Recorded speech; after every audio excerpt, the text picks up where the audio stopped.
Hari Om all. This is the seventh session of Jnana Jyoti Bhargava group. And today we have the yoga, that is Bhakti Yoga, Jnana Yoga, Kriya Yoga, and the other yoga is, which is the other yoga? Karma Yoga. Karma Yoga, the first one only left. So these four yogas are to be discussed today. And let us start with the prayer. Guru Brahma, Guru Vishnu, Guru Devo Maheshwaraha, Guru Sakshat Parabrahma, Tasmai Shri Gurave Namaha. The first speaker is Anupamaji, and she will be speaking on the Karma Yoga. And I think Rupaji will join by the time you finish your talk. So Sriram may be asking you the question. So we'll start with Anupamaji about Karma Yoga. So Hari Om all. Today's topic is Karma Yoga. The very first sloka that comes to everybody's mind when we talk about Karma Yoga is Karmanyevadikaraste ma phaleshu kadachana. But this ma phaleshu, to reach that stage, we'll see what are all the steps given by Bhagavan to reach that stage. So Karma Yoga means action. So any action, being in this world, doing karma is inevitable, and yoga means union, we say in general. But what Bhagavan says in Bhagavad Gita is yoga karmasu kaushalam, means yoga is the art of skillfully working in a proper consciousness. Okay. So how karma can be done? Karma can be done through four modes. That is, karma happens through speech, mind, or that sense organ, and speech, and through intellect or feelings of the heart, or through the natural tendencies. So let us look into these modes through a short story about Akbar, Tansen, and Swami Ramadas. Okay. While one day, while Akbar was praising Tansen for his excellent music, Tansen said that I am just a minion in front of my guru. So there is nothing great about me. So Akbar got curious and he wanted to listen to the music of Swami Haridas. So he went to Nidhivan in Vrindavan and happened to listen to the music of Swami Haridas. So while listening to his music, he was totally lost. And the other thing he could witness is that the animals, birds, and other creatures in that forest, they came there and they were peacefully listening to the music. Such an environment is created in his while he was singing. So this scene he could that actually kept in his mind, that went deep into him. So after going back, he constantly kept on asking Swamiji, I want to do something for you. What can I do for you? So this went on for a long period. So one fine day, what Swamiji said, okay, you are very much consistent and very keen, so can you do me one help? So that one of the staircase in the Yamuna Ghat is broken, can you please repair it for me, he asked. So while on the way, Akbar thought, this sant and this a great musician, what he thought of himself, he's sometimes a bit madman, because I am such a big emperor and I have built so many wonderful forts and mosques, and he's just asking me to repair one staircase, he thought. But on reaching the spot, what he could see is the entire staircase is made up of gold and silver and studded with precious gems like diamonds, ruby, emerald, and all. When keenly observing that, he could not. He was able to make out that he can never ever repair the staircase in the same way, because the gems are built of very big size and of very high quality. Being an emperor, I can never ever find the same kind of gems and I can repair it. He understood, and at that moment again his he was disillusioned, and the staircase just looked like a normal stone staircase. But he ran to Swamiji and admitted that I can never ever repair a small staircase in this Vrindavan. But going back to Delhi, he was asking Tansen, what is so much special about your very much simple poor your Swamiji? At that time, Tansen says that, see, my Guruji is free of all vasanas. He has no fear. He has nothing to gain. He has nothing to lose. He has nowhere to reach, and for him action and person becomes one, he says. And this is what is a wonderful explanation of the sloka. Kayena vacha manasendriyarva buddhyatmanava prakritet swabhavat karomi adyat sakalam parasmai narayana samarpayami. Because everything Swamiji has, whatever he speaks, actions, everything is surrendered to Radhikrishna. So, is it possible for every normal person to reach that stage? Is it easy to surrender? No, not. So, Bhagavan also has come up with a good trick to make people reach that level. He says, "Ishtan bohan hi wo deva das dasyante yajna bhavitaha." He says that the celestial God will grant all the desired necessities of a life to a person who does every action as a yajna. So what can we understand from that? So if I say I have an ambition to become a doctor, if a kid says that, we can give a bigger picture. So that want should be like, uh, I want to serve many poor people, or I want to cure many people, I want to lead many people to a good health. When the picture becomes big, the action will uh, definitely come from me, mind, I, me, and mind centered. When the action goes beyond I, me, and mind centered to actually self centered or society centered, then the normal person can move to the next stage. That is, he'll not become result oriented. Naturally the action become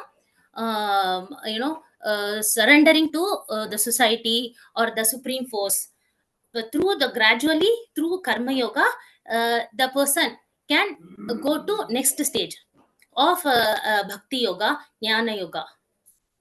And that is how kriya yoga uh, is helpful for chitta shuddhi.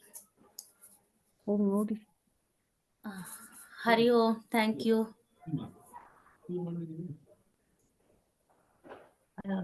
Thank you, Anupamaji. Uh, the time taken was a little more. For how many minutes had you prepared? 5.5 minutes. Okay. It was, I think, about 6.5, maybe a minute more. Okay. So you can do your self-evaluation.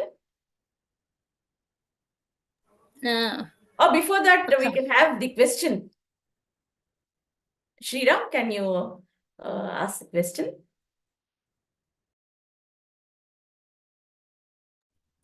I thought I was supposed to ask for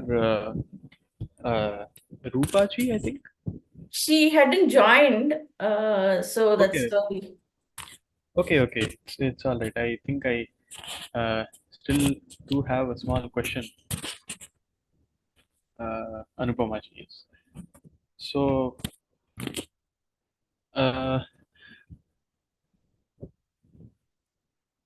I actually didn't really understand where that story fits into the main.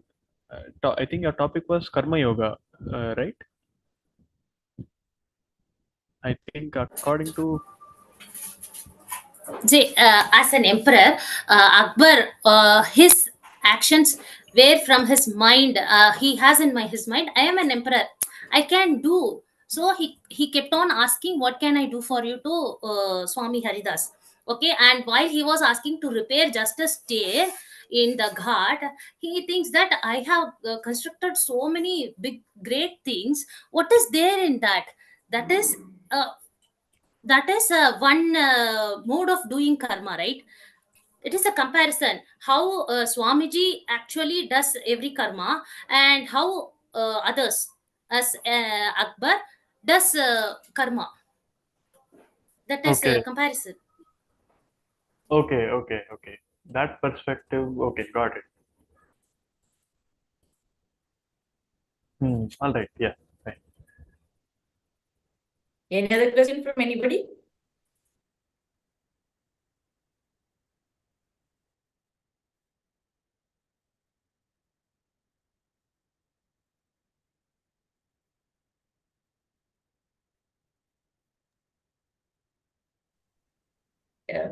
I don't think there is anybody to ask you question. You can go ahead with your self-evaluation. Yeah. I Whatever I understood about karma yoga, I actually spoke. But as per Bhagavad Gita, karma yoga is a very big chapter explaining each and everything. Today, I think I brought about slokas. I brought up a story. Um, uh, so it was better than my last talk.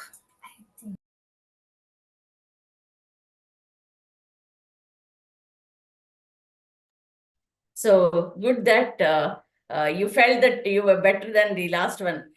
You have taken up the story also, because last time it was told that story is your strength. So you have taken up the story and made that relevant, maybe the analysis of what the way you have taken it up and suited to this Karma Yoga topic.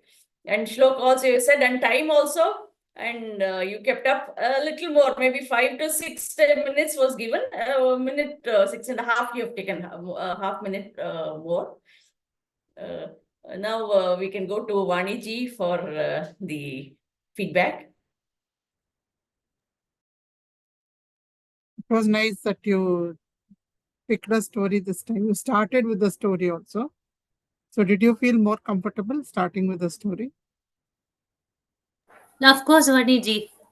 Because I love stories, I talk stories. So you are more relaxed this time. Did you feel that?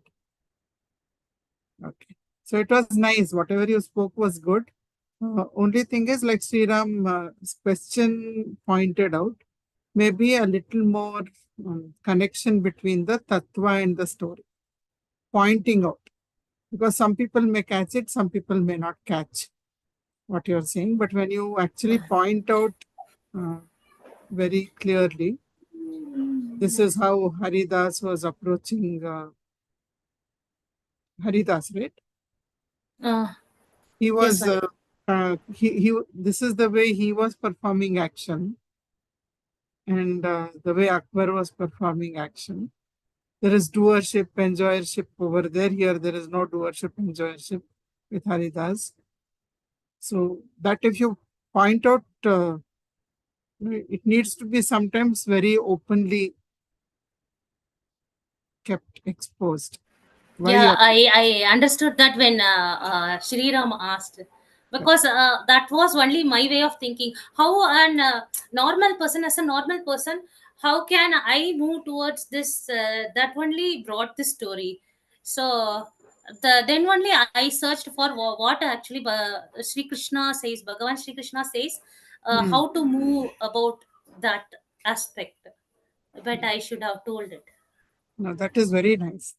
Your tattva was also very good. Maybe you can practice a couple of times. Did you practice before coming here and talking? Yes, actually, I kept a time and practiced. Oh, But wonderful. Wonderful. I think a little bit of extra time is fine. I don't think it was very greatly exceeded anyhow. So, good. Very good. You have understood well and you have presented well.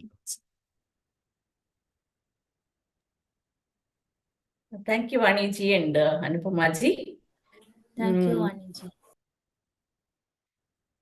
Now we'll move on to Rupaji with her talk on Bhakti Yoga. For this talk, Anupamaji will be the Purvapakshi.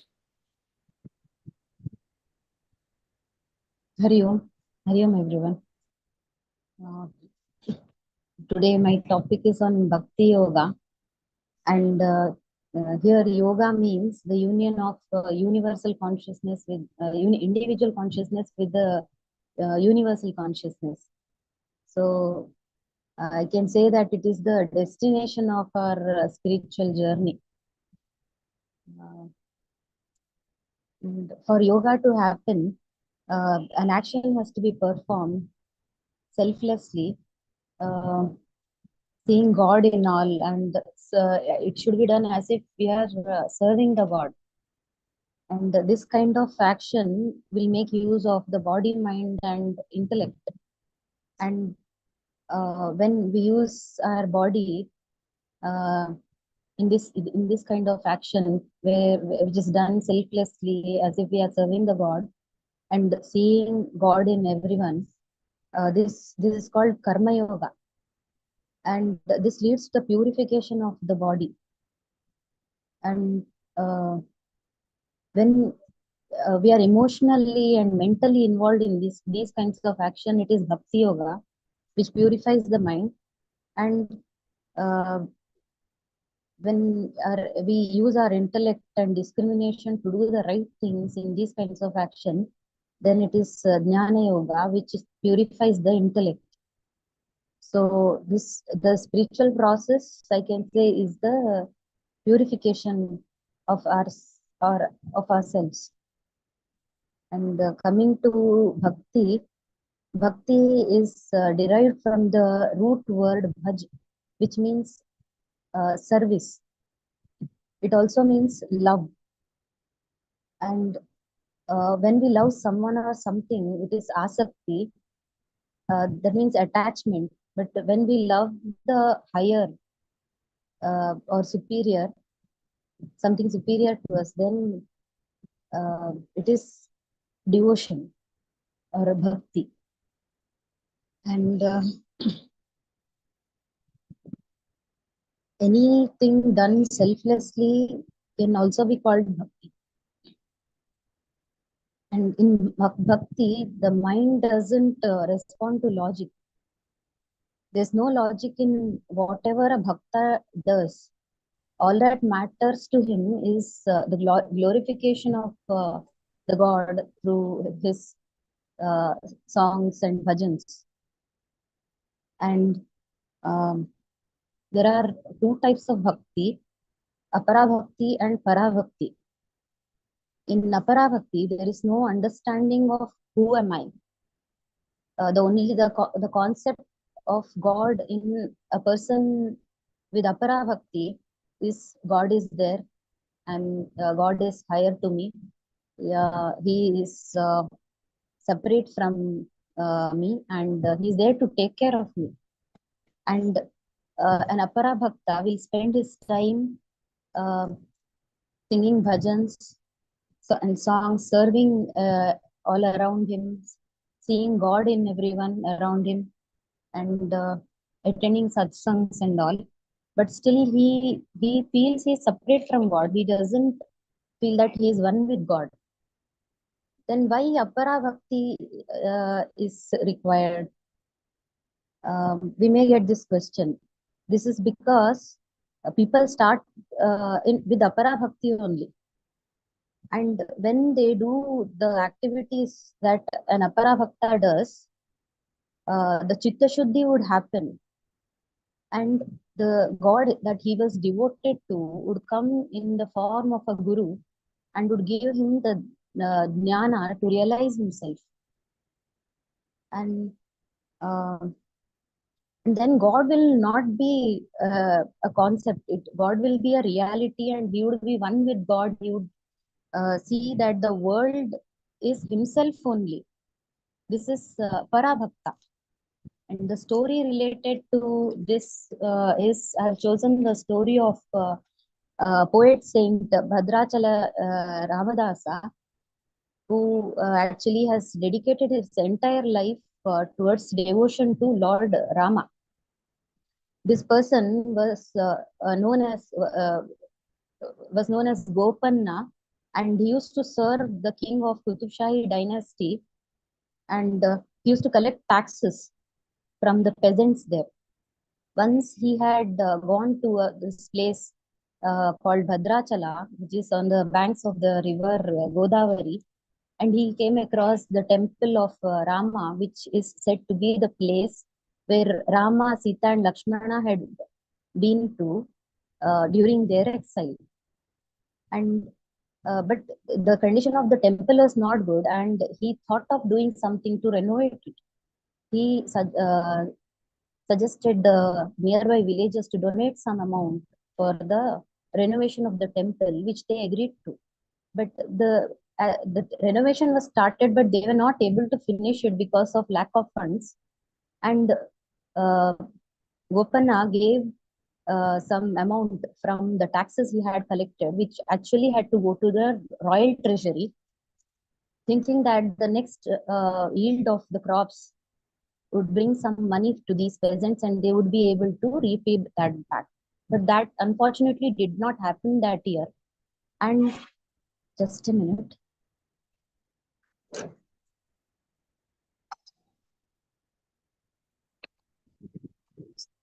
Sorry. But that did not happen that year. And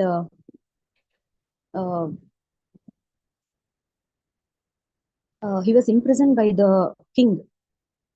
And he had to be in the prison for 12 years, where he used to sing bhajans and praises of Lord Rama. And later, after 12 years, two brothers called Rama and Lakshmana, who claimed themselves were from Ayodhya, came to the king saying that they have heard about this person, Gopanna, who was imprisoned because of this debt. And they both repaid all the money, and Gopanna was set free. Now, Gopanna was a bhakta, and he took this decision of lending the money for the renovation of the temple without any logic. But because he was motivated by the pure intentions towards the renovation of the temple. And his devotion was so intense that he did not care about the consequences. In Narada Sutra, sage Narada says, Sa tu asmin parama prema rupa. That means supreme love for God is bhakti.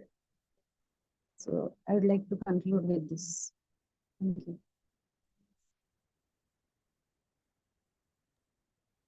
Thank you, Rupaji. Anupamaji, a question?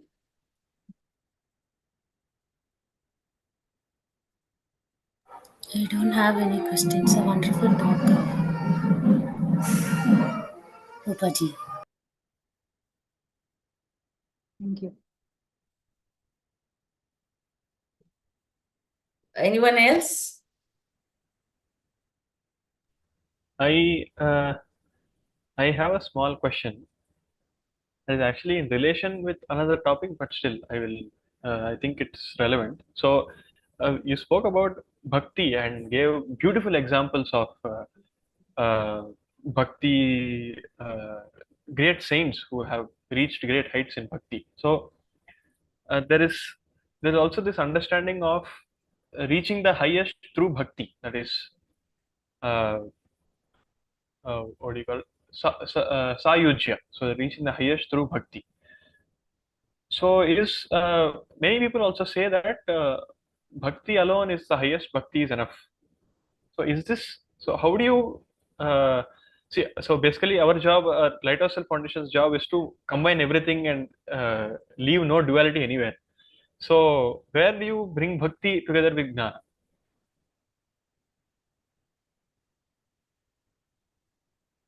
I didn't understand the question. So the question is simple. There are many people who say that bhakti is the highest. So you just surrender to God, dedicate your life to God, and there is peace. But there is no discussion about jnana here.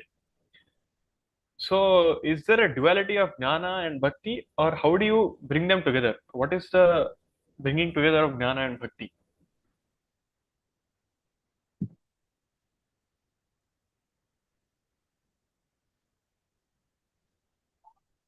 Mm. Mm.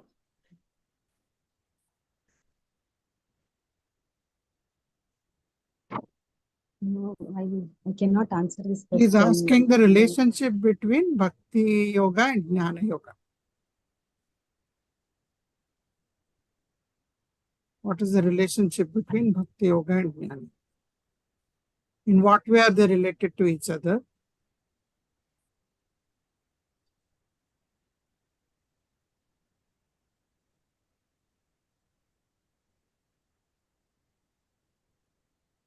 I'll give a hint. Chitta Shuddhi comes into the picture. Can you now link the two? Yeah, yeah, yes, thank you. Because of bhakti, Chitta Shuddhi would happen, and that would bring the God in the form of Guru in our life. And Guru will give us jnana, because of which we will be able to realize our true self.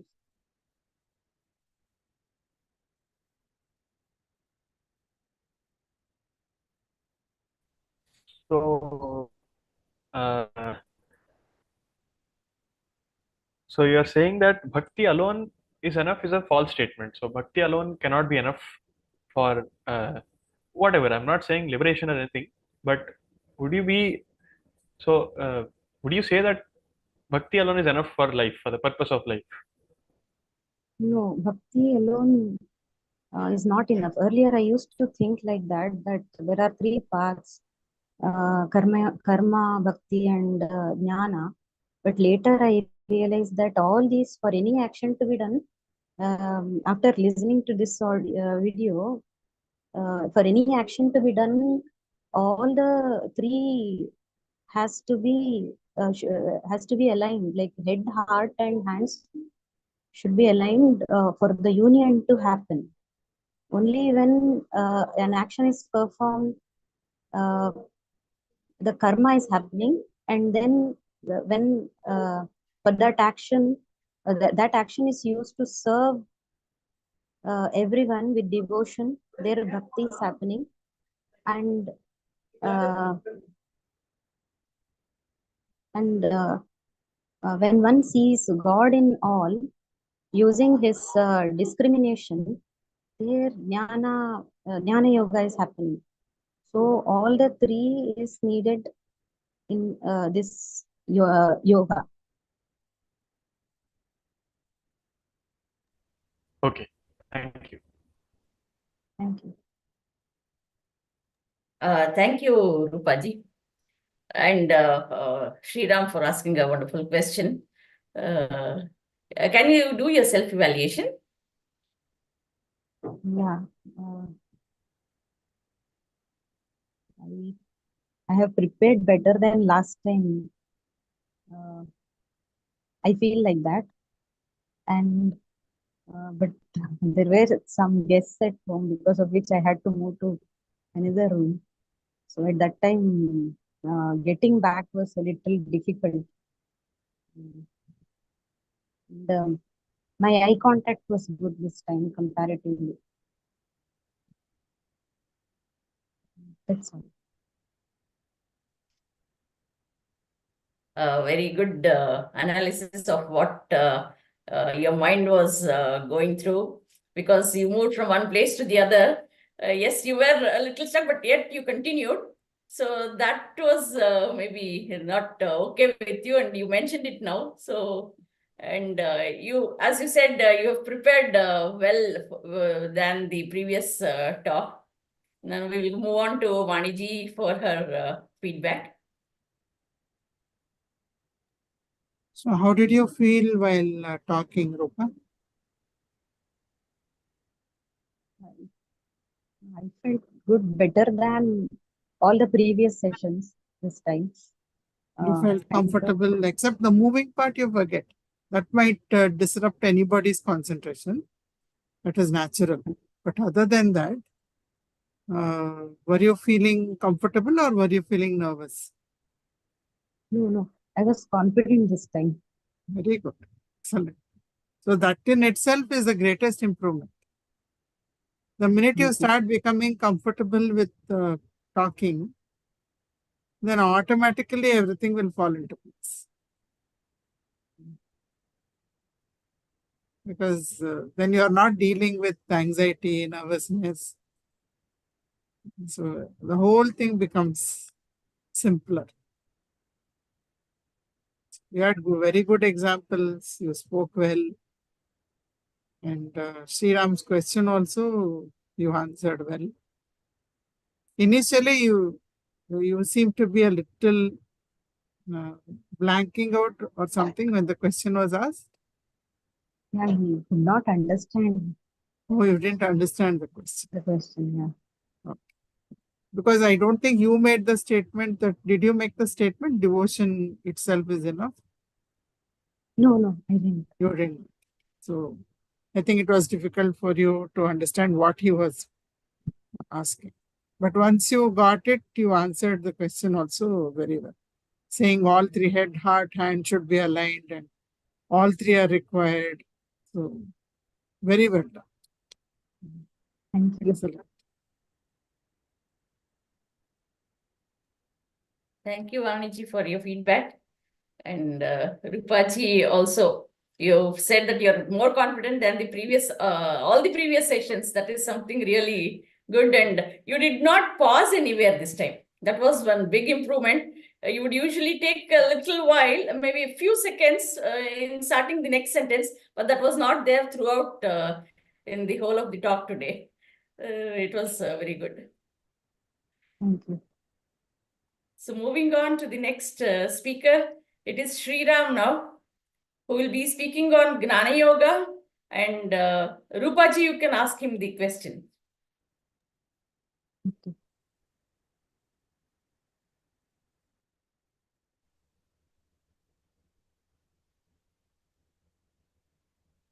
Am I audible? Yeah, Okay. you can I start will the timer start the and timer. then. Yeah. Okay. Hari Om to everyone. So before talking about Jnana Yoga, so we all know what Jnana is. Jnana is knowledge. Jnana is the wisdom. Yoga means union. So union of what? Union of the individual with the indivisible. Jivatma with the Paramatma. Now, with the moment you say union, there's a separation.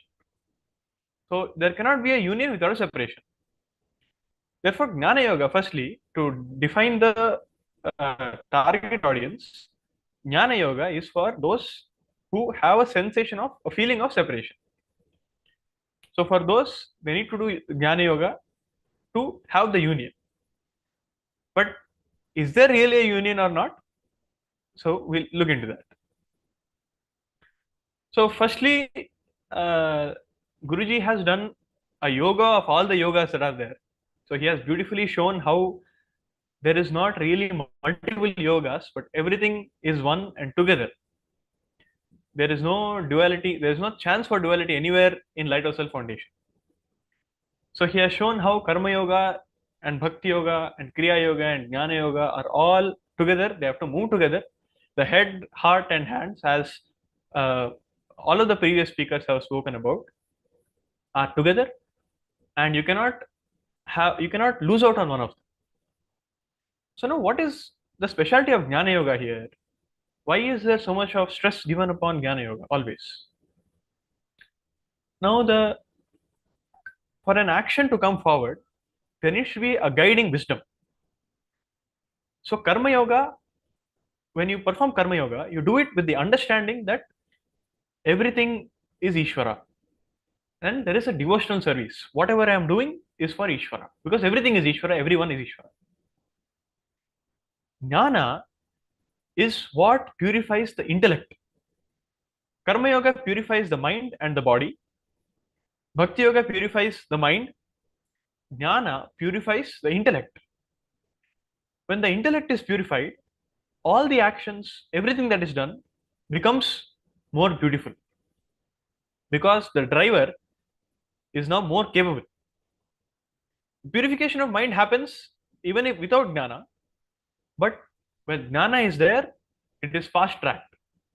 So it is the peak. Now, it is a philosophy which guides life. Now, Jnana Yoga, what Jnana are we talking about? Jnana is Nanu, Nanembudu Nanalla, Hideha, Manabuddhi Nanalla, Sachidanandatma, Shivananu Nane, Shivoham, Shivoham, Shivoham. Jnana is the knowledge of the self, the highest wisdom in the entire universe, which frees you totally and completely, liberates you from a problem which you don't know doesn't exist. So now the question is, does Jnana Yoga solve a problem? No, there is no problem that is solved. Jnana Yoga just shines the light. In the light, it is seen clearly that the problem never existed. It is a created problem. The ignorance is destroyed. The cutthroat intellectual path has no place for ignorance. All misconceptions are cleared up and there is supreme clarity in the mind. So this gives deep peace. Deep inner peace is Jnana, Paragnana. Now we talk about Jnana, but is Jnana Yoga really different or really separate from Karma Yoga or Bhakti Yoga? When we talk about Jnana, the highest state or the highest in Jnana is Paragnana, which is beyond the form and the formless. When you say beyond form and formless, it is both form and formless. There is a realization that Ishvara is both form and formless. So everything is Ishvara. There is Parabhakti as well in Paragnana.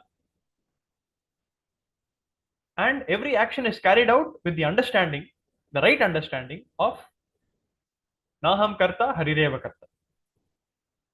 So Paragnana is Parabhakti. It is one and the same. A prime example of this is Adi Shankara, who was a Paragnani and a Parabhakta as well. He has written beautiful, beautiful poems, beautiful verses. Bhaja Govindam, Saundarya Lahari. Parabhakti and Paragnana are one and the same. Jnana alone is not enough. Jnana Yoga, though it is the path of transforming the intellect, Jnana purifies the intellect. Bhakti and Karma purify the mind, Chitta Shuddhi. Together, this transforms the person. And finally, at the highest level, they become simultaneous. Parabhakti, Paragnana. This is the supreme yoga. Hari Om.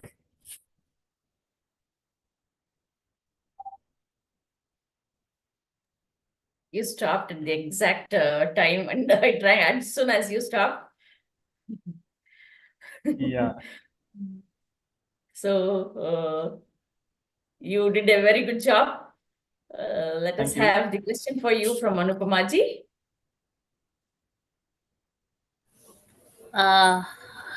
It was a very good talk. Rupaji, I think it is. So I have one question.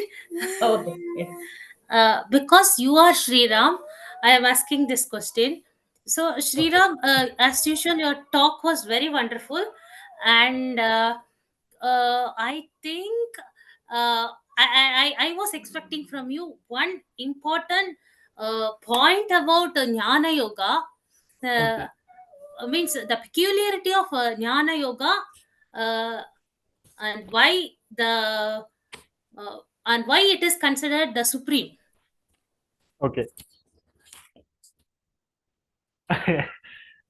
uh, the question is, what is?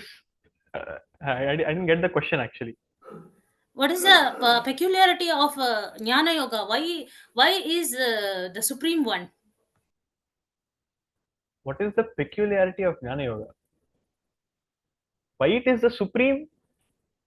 Because, like I said, Jnana is what drives, is the philosophy that guides the action. So it is what clears up the main problem, which is in the intellect.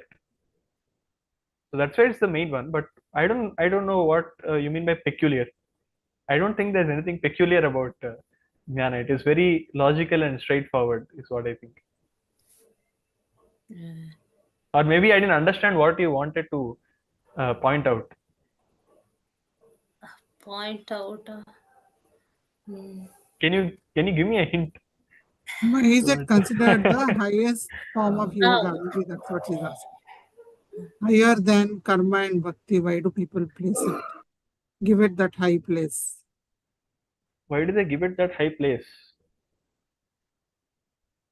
Because uh, it is very practical. It is possible for everyone anywhere. In the sense, knowledge can be acquired. I mean, especially in today's world, it can be acquired very easily. So it is the most practical thing, and it is what solves the problem directly, uh, and addresses the root problem. I don't know. I don't know what you want me to say. Please tell me. I will. I was expecting you to say that Jnana Yoga gives the purpose of the life of a human being. Okay. Mukti. Jnana Yoga gives the purpose of life. What does that mean? There are four, only Jnana Yoga can lead one to Mukti.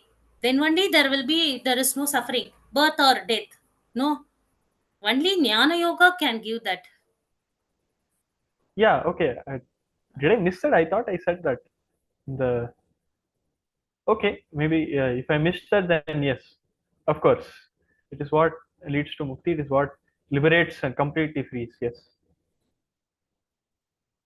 Thank you, Anupamaji. Rupaji, do you have a question for Sriram? No, Kantiji. I had a question for Sriram. Oh my God. Everybody will be waiting to ask Sriram, the youngest of the lot. No, it's a simple question. Okay. You were referring to Parabhakti and Paragnana, Yes. and you said they are the same. So Yes. can you explain, can you define Parabhakti and then Paragnana so that it's easier to understand how they are the same? Okay. So I didn't say they are okay. Yes, they are the same in a sense. So Parabhakti is so usually bhakti. When you talk about bhakti, there is Guru Bhakti, there is Shiva Bhakti, Ishvara Bhakti. So here there is a separation. There is me and a guru or a deity. This is Apara Bhakti, which Rupaji had spoken about. I think, yeah, Rupaji had spoken about. Para Bhakti is when there is no other. So it is the highest form of bhakti, which is the most natural state. So in the natural state, there is no separation because in nature there is no separation. Or in other words, your nature is Brahman, and in Brahman there is no separation. So when there is no separation, Parabhakti is there is a divine love for everything. Everything is one with me, and there is in the oneness, love arises. Parajnana, so this is both form and formless. So now from the formless, you come into the form. In the world of form, there is love, Parabhakti. Now, so in the formless, there is deep peace. Now, Parajnana is when you go beyond form and formless. So that is, so now you have consciousness, that is awareness here. Now that is, I hope I'm audible. Sorry. So you have consciousness, awareness, which is in the, yeah, so which is in the manifest world. Parajnana is when you touch the beyond, which is beyond manifest and unmanifest, beyond form and formless. Here there is nothing. There is no concept of peace or love or anything. In the manifest world, this reflects as peace, Parabhakti, and Parajnana, which is love. Love is Parabhakti, and Parajnana, which is peace. So deep peace in the mind, in the body, as in the nervous system, and simultaneously there is deep love for everything in the manifest world. This Parabhakti and Parajnana, they're one and the same at that level. I hope I hope that is clear. Yeah. I knew that you knew the answer, but you didn't have time to elaborate it on the talk. You didn't have enough time to elaborate. So I thought we'll bring out the point. Okay. Through question and answer. Okay. Before the feedback from Vaniji, we will have your self-evaluation. Yeah. Self-evaluation. So I could only bring out one. So one of the things was life of a saint. So I could only bring out one saint, that is Shankaracharya. So to give an example that he's both a Jnani and a Parabhakta. And so timing, I think I was able to stick to the timing. And voice modulation, I don't know if it came out well, but I also gave focus to that because that was one of the things listed there. And props, I could not use any props for this talk because there was nothing suitable, at least as for what I had prepared. So, and I wanted to include a story, but there was no time to include the story, so I had to end the talk there. So I couldn't include a story. There was no place to use a prop. I focused on the voice modulation. I stuck to the timer, and I think the flow came out well. So I think that is all I can say. Waiting to hear from Vaniji and Kantiji. Vaniji, your feedback. I would say it's a very nice talk. Okay. It brought out many salient points about Jnana Yoga, and then it linked up Jnana, Bhakti, Karma. And then you also brought in the point Parabhakti and Parajnana. So I think all in all, very good talk, well structured. A story would be nice, but next time maybe you could include a story. A small one even will be quite nice.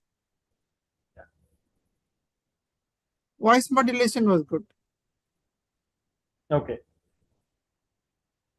You yourself are the prop. Okay. Yeah. Parabhakti and Parajnana both are there, so you can be the prop. Oh my God. Okay. Thank you. So it was a wonderful session today. We have come to the end of this. with Sri Ram speaking on Jnana Yoga. So all of us will have the Jnana of what Guruji has told, along with whatever Karma Yoga, Bhakti Yoga, and Kriya Yoga. So, and Vaniji has given the feedback very well to all the three speakers. Thank Vaniji for that. Let us conclude the session with the prayer.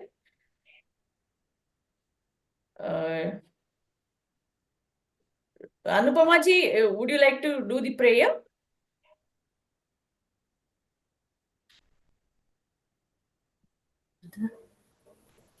Okay.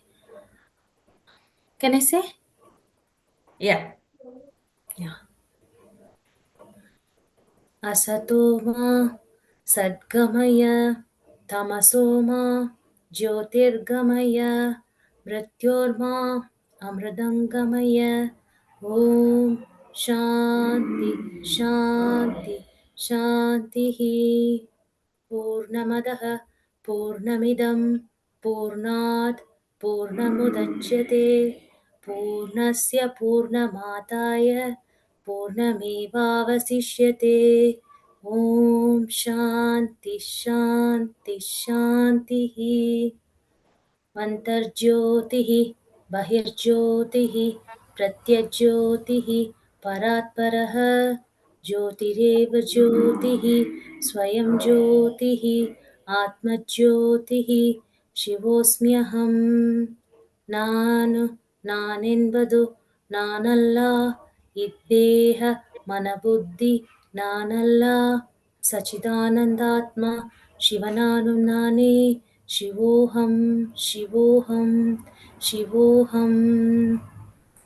ಲೋಕಾಃ ಸಮಸ್ತಾಃ ಸುಖಿನೋ ಭವಂತು. ಲೋಕಾಃ ಸಮಸ್ತಾಃ ಸುಖಿನೋ ಭವಂತು. ಲೋಕಾಃ ಸಮಸ್ತಾಃ ಸುಖಿನೋ ಭವಂತು. ಹರಿ ಓಂ ಶ್ರೀ ಗುರುಭ್ಯೋ ನಮಃ.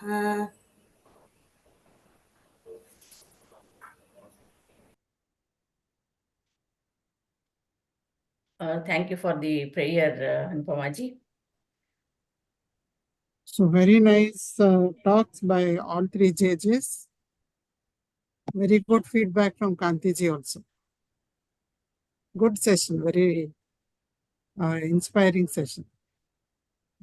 Nice, so much improvement you can see in all the speakers. Lot of improvement. Very good to see. We are happy to listen to this feedback, Vaniji.